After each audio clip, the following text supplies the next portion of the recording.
Welcome back, boys. We had a quick announcement right here today in today's segment. We're going to do this every Friday called Fight Night Friday, FNF. We're going to go through here what has been discussed about rumored and upcoming fights. And what I got here in front of the screen is pretty simple.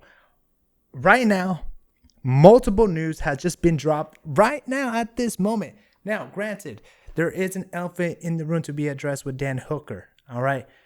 But that's not what we're going to discuss today. Okay, today I just want to really talk about here. It does look like Jiri Prochazka is fighting for the belt next. This is confirmed. The Samurai Warrior will be winning his title again this year. However, there's two opponents it looks like they're dealing with, and I will discuss my opinion each. Because you know what? There's a guy that should be technically fighting for the belt, but we don't even know if it hasn't been confirmed he's going to heavyweight. Obviously, we understand about the situation with Tom Aspinall and Cyril Gane. And it does look like the Alex Pereira is moving up to heavyweight. At the last video we saw, he was weighing at 242 pounds. He's getting big, all right? He's in a good weight class, especially for his weight. So I do think that it looks like Alex Pereira will be fighting against Cyril Gane for the interim heavyweight belt. But what I want to discuss is here on the screen. There are two fights that it looks like they're making for Jiri Prochazka. One, Carlos Ulberg, who I do technically, he did earn his shot, but I would have actually preferred to see Jiri versus Magomed, just because Magomed was just the champion, just lost his belt. And technically, he should be fighting, but it is during Ramadan, so we would see if it even happens. But Carlos Ulberg is a phenomenal matchup. That boy earned his title shot. As much as I do think he beat against Jan Blachowicz, I think Jan actually beat Carlos Ulberg. Carlos Ulberg has been in a good run recently. All right, he's beaten most of his opponents. I forget what's his fight streak currently right now, but I just know that he has been in a run. And look, this is a great matchup. All right, Carlos got power. All right, he has the ability to knock you out. He's not as flashy or explosive like Jiri. He doesn't have a strong wrestling base. However, he is still young. He has hungry. And guess what? I do think he's going to put up a good matchup against Jiri Prochazka. I'm not going to make any official prediction in this video. However, I am biased with Jiri Prochazka. I'm just being straight up honest here. Unless you're Alex Pereira, Jiri is beating you. We've seen it. All right, he has beaten literally everyone outside of Alex Pereira. But that's not what we're discussing here today, officially, especially with how I think he's going to win, because there is another opponent, which I'm going to go a little bit more deeper in my opinion with this. First of all, this. Khamzat Chimaev versus Jiri Prochazka. I think Dana White, or he's not even doing the matchmaking anymore, so I really can't be on his ass. But Hunter Campbell and Sean Shelby, they're really ruining the UFC by allowing this guy to compete. I'm being really honest. His last time this guy fought was back in August. Hasn't defended the middleweight belt against Imanov, which he has been waiting for. All right. He already moved up from welterweight. He's struggling to make middleweight. Okay, you went to fight middleweight.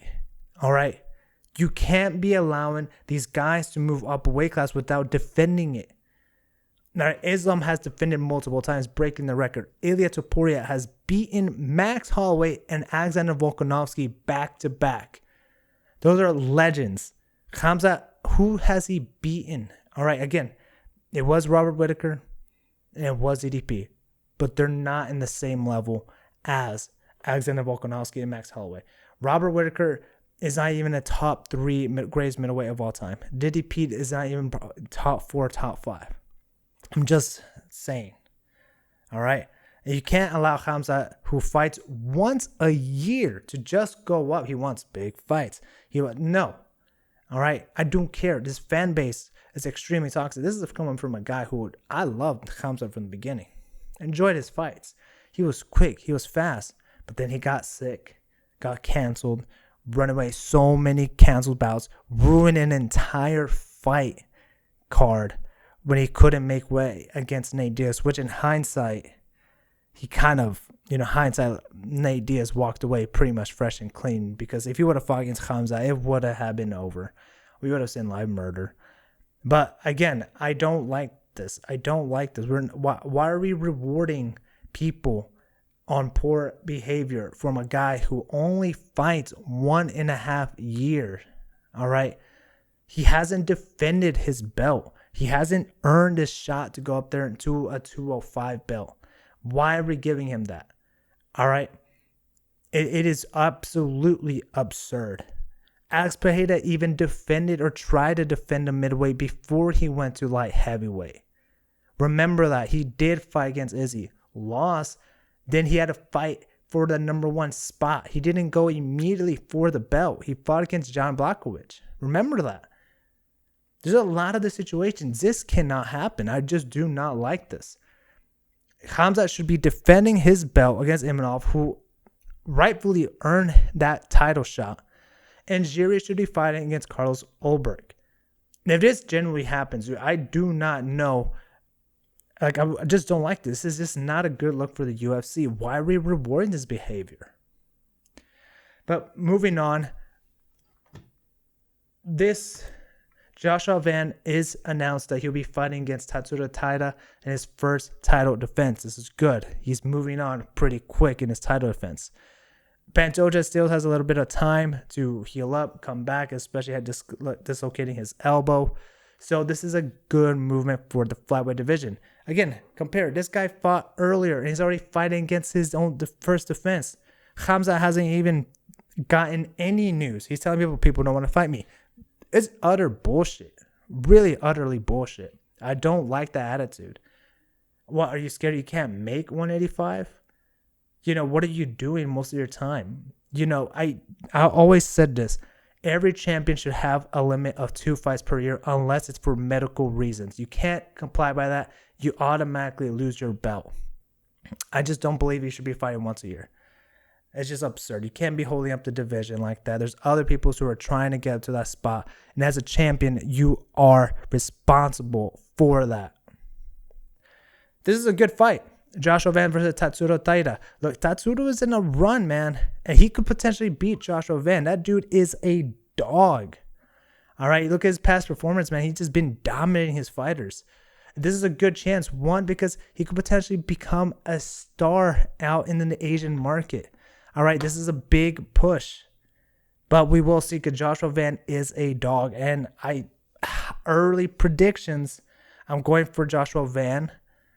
But we had to go through, run some tape, and really start to decide what is the conditions and how do I think who's going to win. This is really good looking for a flyweight. Again, this is a good golden age of the flyweight division. I'm really being honest. Fortunately, I could probably argue that flyweight is now in the top 4 of the weight divisions, in my personal opinion.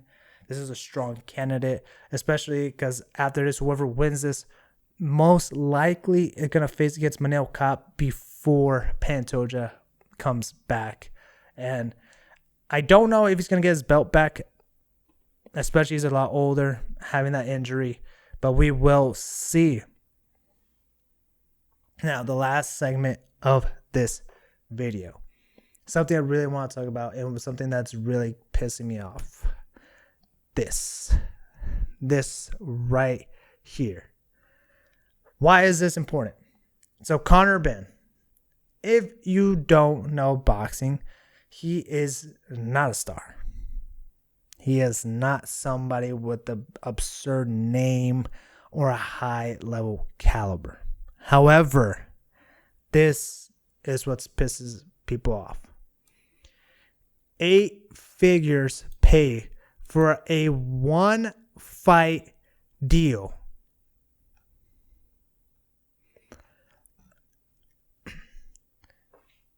What is going on? After all these years of having MMA versus boxing, 2 different sports, respect each other, all right? How can you offer one fighter who just got signed, all right, he's not going to bring the numbers to Zuffa. I guarantee you, here, mark my words, by the end of the Paramount era, Zuffa boxing will not exist. What they're going to sink themselves in a hole and offering this absurd amount of money. What do you mean you're going to pay a fighter more than $10 million for one fight? For what type of belt? It is not in the 4-belt era. It doesn't carry no weight. You win a Zuffa champion boxing? What does that prove? You're not fighting against the best boxers in the world. This is absolutely absurd. Like, if you were literally like an MMA fighter and seeing this, I guarantee you, like, you should be literally pissed off. You should be looking at your own manager, telling me like, hey, I have given my life for this company. I have fought in 8 to 10 fights for this. I shouldn't be making 250 or 500. All right, a knockout or a finish should be 25,000. It should be 50 to 100,000. Performance of the night should be at 250,000. All right, a star like Alex Beta should be making $10 million. I don't know how much he's making. I don't know. But it should be a minimum that a champion should be making about $5 to $10 million. A champion. If you hold a UFC gold belt, you should be earning minimum $5 to $10 million. And that's my personal opinion. This is actually absurd. To have one guy outside who's coming in for one single fight and getting paid over $10 million, where like probably thousands of the UFC rosters outside of the top 15 or below the top 10 can't even crack more than 50,000. Remember that kickboxer that you tried to sign who beat Alex Bejeda in his last fight in Glory Kickboxing? He turned it down because of the absurd low pay they are giving him. He decided to move on from a different organizations. You guys are losing high-profile fighters because of how greedy you are, not willing to pay these MMA fighters what they're made of. I'm not asking to pay like the starting UFC $1 million. No. But man, dude, these guys are literally giving up their life. You're top 15. You should be at least making $1 million. Right? You're top 15 in the world. All right?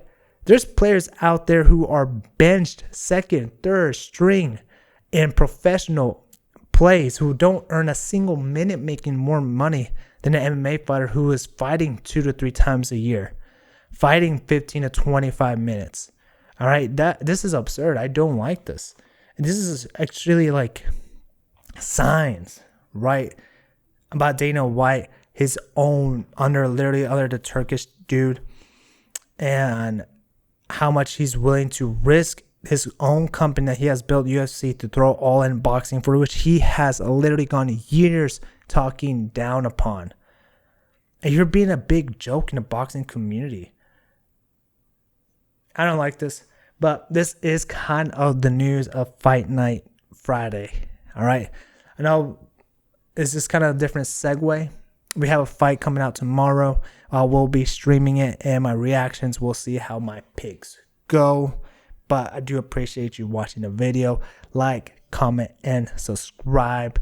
Y'all have a wonderful weekend. Peace.